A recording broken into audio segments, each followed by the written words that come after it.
A lo largo de la historia, los métodos que el diablo ha empleado para arruinar a los seres humanos y apartarlos de Dios han sido diversos. Una de sus estrategias es confundir la mente de las personas cuando éstas tienen el deseo de servir a Dios. ¿Tú sabes que cada día se abre una nueva iglesia en el mundo? Y existe iglesia para todos los gustos. Hoy existen más de 40,000 denominaciones cristianas en el mundo. Todas ellas diciendo ser la iglesia verdadera. Todas ellas usando la Biblia como palabra de Dios. Todas ellas adorando a Dios. Un día yo tomé un Uber para ir al aeropuerto porque necesitaba viajar para otro país para realizar una semana de evangelismo. Y allí entre la conversación surgió el asunto de religión. Y allí el conductor me dijo lo siguiente: yo soy una persona espiritual, pero no quiero saber nada de religión. Yo creo en Dios, pero estoy cansado de ver tantas iglesias diciendo esta es la verdadera, que hasta parece un laberinto sin salida. Y él me dijo, hoy la religión es como la política. Cada uno quiere tener más personas para su congregación y la mayoría hizo de la religión un negocio de gente que necesita a Dios. Yo me quedé triste y reflexionando en lo que él mencionó. Cómo el diablo ha llevado a usar el nombre de Dios para otros fines. Tú sabes que miles de templos se abren solo por intereses personales. Algunos ofreciendo cura y prosperidad financiera si compras un aceite bendito, una escoba santificada. Y eso ha llevado a muchas personas sinceras a pensar que lo mejor es no elegir ninguna iglesia. Mientras que otros van al otro extremo y piensan que no importa la iglesia que elijas, finalmente lo importante es adorar a Dios. ¿Ya escuchaste eso? Hay otro grupo de personas que buscan sensaciones, más que la palabra de Dios, buscan sensaciones. Yo ya escuché a tantas personas basar su religión en aquí me siento cómodo, o yo sigo la tradición familiar. No les interesa si la iglesia predica la verdad. Lo que más les importa es cuánta comodidad tienen, qué sentimientos les genera ese lugar. Y eso hace que podamos ver hoy tantas iglesias llenas de personas vacías de la palabra de Dios. Sin embargo, la Biblia presenta características para identificar la verdadera iglesia en un mundo lleno de confusión religiosa. Abre tu Biblia en Apocalipsis capítulo 12, versículo 1 al 4. Allí dice, apareció en el cielo una gran señal, una mujer vestida del sol, con la luna debajo de sus pies y sobre su cabeza una corona de 12 estrellas. Estaba encinta, clamaba con dolores de parto en la angustia del alumbramiento. También apareció otra señal en el cielo, un dragón escarlata que tenía 7 cabezas y 10 cuernos, y en su cabeza 7 diademas, y su cola arrastraba la tercera parte de las estrellas del cielo y lo arrojó a la tierra, y el dragón se paró frente a la mujer que estaba para dar a luz a fin de devorar a su hijo tan pronto como naciese. ¿Qué representa o a quién representa esta mujer? Sabes que esta mujer no puede ser María, como muchos por allí piensan, porque en el versículo 6 de este capítulo dice que esta mujer huye al desierto por 1260 días porque fue perseguida. Entonces, en la Biblia nosotros encontramos que la iglesia es simbolizada de varias maneras. A veces se la compara con una mujer pura que espera al novio. Por ejemplo, el apóstol Pablo lo describió así en Efesios 5:25. Y en Apocalipsis estos símbolos se confirman. Aparece una mujer pura vestida de blanco que simboliza la iglesia de Dios. Y si tú vas al capítulo 17 aparece otra mujer, una mujer vestida de rojo que representa la iglesia del enemigo de Dios. Esta mujer del capítulo 12 representa a la iglesia de Dios. Ahora, ¿qué características tiene esta mujer? Dice que tiene 12 estrellas.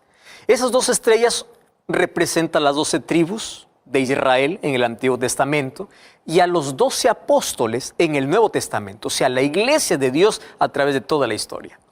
Y la característica principal es que estaba vestida del sol. Tú sabes que en la Biblia Cristo es representado como el sol de justicia. Tú eso puedes ver en Salmo 84:11. ¿Y qué es la luna? Porque la luna estaba debajo de sus pies. Tú sabes que la luna refleja la luz del sol. Entonces la pregunta es, ¿dónde están reflejadas las enseñanzas de Cristo? Si Cristo es el sol, ¿dónde están reflejadas sus enseñanzas? Pues en su palabra. ¿Qué cosa quiere decir esto? Esto quiere decir que la verdadera iglesia estaría vestida de la justicia de Cristo y basaría su fundamento, sus enseñanzas, sus doctrinas, solamente en la palabra de Dios, no en tradiciones ni en dogmas humanos. La mujer dice que está encinta, a punto de dar a luz un hijo. Sin duda este hijo es Jesús, quien lo trajo a través de su pueblo. ¿Tú recuerdas la promesa de en Génesis capítulo 3, versículo 15? Allí Dios habló de la lucha entre la serpiente y la mujer. Y ahí estaba profetizando la lucha entre el diablo y la iglesia de Dios. Dios le dice, esta te herirá en la cabeza, refiriéndose a la iglesia, y tú le herirás en el calcañar, refiriéndose a la serpiente. Eso dice Génesis 3:15. Tú sabes que cuando Satanás provocó la muerte de Cristo en el Calvario, se cumplió la herida en el talón. Pero finalmente Jesús se herirá al diablo en la cabeza y lo destruirá para siempre. Ahora es interesante que la profecía afirma que el dragón, que es símbolo de Satanás, según Apocalipsis 12:9, estaba listo para devorar al niño. ¿Cuál niño? A Jesús. Y la historia registra el hecho de que Herodes decretó la muerte de los niños cuando Jesús nació. ¿Y quién estaba detrás de Herodes? Pues Satanás. Satanás quería matar a Jesús. Y sabes que Satanás nunca se muestra como es. Él usa personas, él se esconde detrás de personas, controla a las personas, domina a las personas y los induce para cumplir sus malévolos propósitos. Y hoy continúa destruyendo la vida de los hijos de Dios. ¿Quién está detrás de las drogas, detrás de las ideas de libertinaje? ¿Quién induce a las personas a vivir sin principios morales, destruyendo su futuro? ¿Quién está detrás de los hogares divididos? El mismo que trató de devorar a Jesús cuando nació, Satanás. Solo que su plan de destruir a Jesús no funcionó. Tú sabes que en el desierto de la tentación también salió derrotado. Y cuando Jesús murió intentó impedir su resurrección, mas tampoco consiguió. Porque Jesús venció la muerte para dar esperanza de vida eterna a todos los que creen y confían en Él.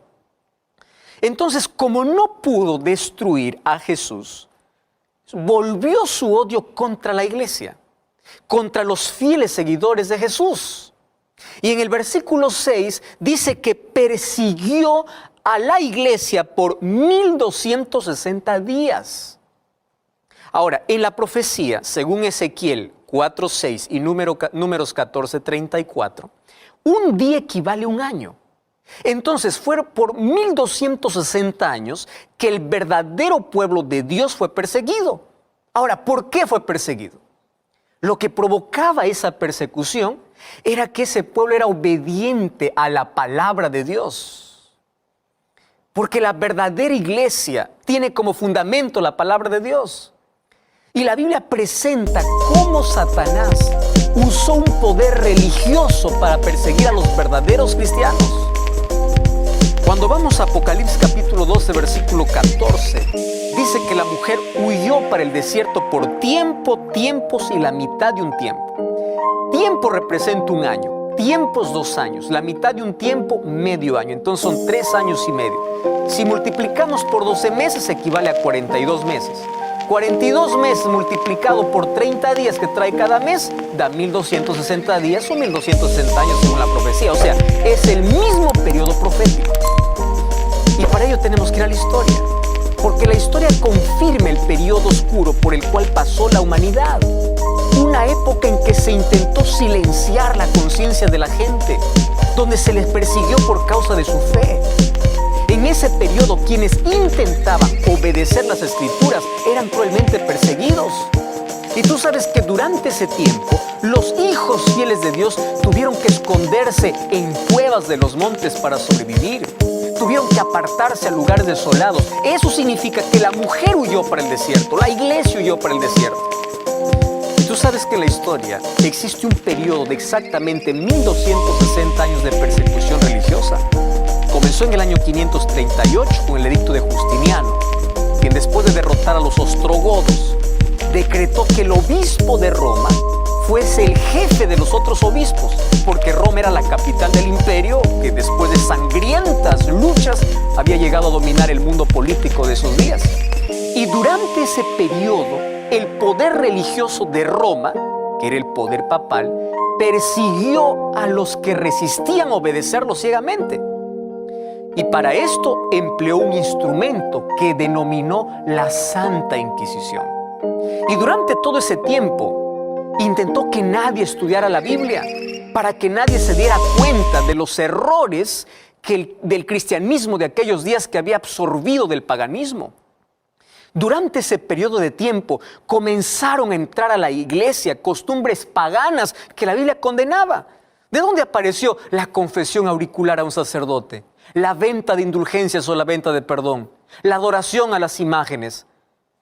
En ese periodo de tiempo se colocó la tradición por encima de la palabra de Dios. Y es más, se consideraba herejía leer y defender la Biblia. Se condenaba a aquellos que llamaban herejes a morir quemados vivos.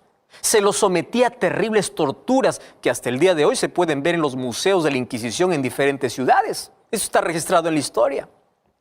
Solo que este periodo de tiempo terminó en 1798, cuando el general Louis Alexander Berthier, por orden de Napoleón Bonaparte, llevó detenido al Papa Pío VI.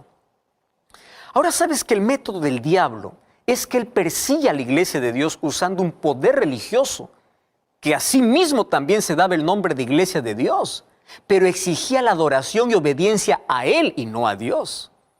Y mucha gente que formaba parte de esa supuesta Iglesia de Dios creía que le estaba haciendo un favor a Dios al perseguir a los herejes que se atrevían a obedecer las Escrituras y no a la Iglesia. Solo que esas personas no se dieron cuenta que estaban siendo usadas por el diablo, porque el diablo quiso destruir a la verdadera iglesia. La profecía de Apocalipsis 12 afirma que la verdadera iglesia, aunque perseguida, sobreviviría. Y allí produciría un remanente, es decir, un pequeño grupo de fieles. Y ese es el remanente que el demonio odia y continúa persiguiendo. Mira, Apocalipsis 12, 17 dice: entonces el dragón se llenó de ira contra la mujer y se fue a hacer guerra contra el resto de la descendencia de ella, los que guardan los mandamientos de Dios y tienen el testimonio de Jesucristo. Este remanente se caracteriza por dos cosas que se va a repetir en Apocalipsis 14, 12. ¿Cuáles son esas dos cosas? Dios declara aquí de manera directa, de manera clara, que tiene una iglesia en el tiempo del fin con estas características. Número uno, tiene el testimonio de Jesús o la fe de Jesús, y al mismo tiempo guardan los mandamientos de Dios como dice la Biblia. Ahora, si tú encuentras una iglesia que cree en Jesús, que alaba a Jesús, pero no acepta los mandamientos de Dios, puedes tener la seguridad que no tiene una de las características. No importa cuántos milagros haga, porque los milagros no es característica de la verdadera iglesia. Mientras no haga la voluntad de Dios, no importa qué milagros haga, no es verdadera. Jesús dijo: muchos dirán en aquel día, en tu nombre hicimos milagros, en tu nombre sacamos fuera demonios, y les diré, no os conozco. Eso dice Mateo 7, 22 y 23. Entonces, no es correcta la idea de que todas las iglesias alaban a Dios, así es que estoy adorando a Dios, no importa la iglesia. No, tú no puedes medir a una iglesia por los milagros que realiza, sino por la verdad que proclama, porque Satanás también puede hacer milagros. Sabes que en la Biblia se encuentran solamente dos pueblos, unos que aceptan por la fe la gracia de Dios y son obedientes a los mandamientos de Dios. ¿Tú recuerdas la historia cuando Dios pidió a Caín y Abel ofrecer un sacrificio? Ese sacrificio era el símbolo de Jesús. Abel expresó su fe, porque ahí está la iglesia de Dios que expresa su fe en Jesús al ofrecer un cordero como sacrificio y al obedecer como Dios le pidió. ¿Sabes? La obediencia no es contraria a la gracia de Dios, no es contraria a la fe en Dios. Sin embargo, Caín, aun cuando creía en Dios, no obedeció a Dios. Él pensó que podía adorar a Dios como él quiere. Él intentó obedecer y levantó también un altar, pero él no ofreció aquello que Dios le pidió. Él ofreció aquello que él creía que era lo mejor. Y hoy hay muchas personas, infelizmente, que siguen la religión de Caín. Creen en Dios, levantan su altar, pero no ofrecen lo que Dios pide. Piensan que la obediencia a los mandamientos de Dios no es más necesaria. Sin embargo, aquí en el último libro de la Biblia, cuando se habla del pueblo de Dios, dice que tienen la fe de Jesús y guardan los mandamientos de Dios. Querido, la iglesia de Dios no se caracteriza por los dones que tiene, ni por los milagros que realiza, sino por su fe y su obediencia a los mandamientos de Dios. Entonces, si estás buscando una iglesia, busca una iglesia que tenga las características que la Biblia presenta. No una iglesia que solo habla de prosperidad financiera, no una iglesia que negocie la fe, no una iglesia que lleve a las personas a sensaciones o a éxtasis, a echarse al suelo o a saltar. Busca una iglesia que sus creencias estén basadas en la palabra de Dios, que tenga la fe en Jesús, pero que guarde los mandamientos de Dios. Sabes que la Biblia dice que después de 1260 años de persecución, el pueblo de Dios reaparece en el escenario mundial. Cuando analizamos el capítulo 10 de Apocalipsis, dice que aparece después de una decepción por un mensaje que al comienzo fue dulce y luego amargó. Y esto representa la gran decepción. Más después surge un pueblo con un mensaje basado en la Biblia. Un pueblo que restaura las verdades que fueron olvidadas por mucho tiempo. Por eso el mensaje de esta iglesia es diferente. Esto no es un mensaje popular, porque esta iglesia predica del juicio, que es un tema bíblico, del santuario celestial, de la ley de Dios. Predica mensajes proféticos, condena el error. Aun cuando por predicar un mensaje impopular, a veces hasta puede ser tildada de ser una secta, mas es un mensaje basado en la Biblia y solo en la Biblia. Entonces yo te desafío en el nombre de Jesús a revisar tus creencias. ¿Todo lo que estás haciendo tiene una base bíblica? ¿Estás guardando los 10 mandamientos de Dios expresados en Éxodo capítulo 20? Que tus creencias no estén basadas en lo que el pastor dice, en lo que el sacerdote dice, sino en lo que la palabra de Dios dice. Por favor, no construyas tu fe sobre la arena. Construye tu fe sobre la roca que es Cristo y es su palabra. Todas las iglesias pueden tener la Biblia, pero no basta abrir la Biblia. Hay que obedecerla. Muchos abren la Biblia, leen la Biblia, la comprenden, pero prefieren obedecer lo que el pastor dice. Prefieren seguir la religión de la familia. Prefieren escuchar argumentos humanos en lugar de someter su voluntad a la palabra de Dios. En la Biblia solo encontramos 2 iglesias. En Apocalipsis encontramos la iglesia simbolizada por una mujer vestida de sol y la otra simbolizada por una mujer vestida de rojo. Encontramos la iglesia del Cordero y la iglesia del Dragón. ¿Sabes que desde el punto de vista humano pueden existir miles de iglesias? Pero para Dios solo existen 2, la suya y la que no es suya. La iglesia de Dios tiene la fe de Jesús y guarda sus mandamientos.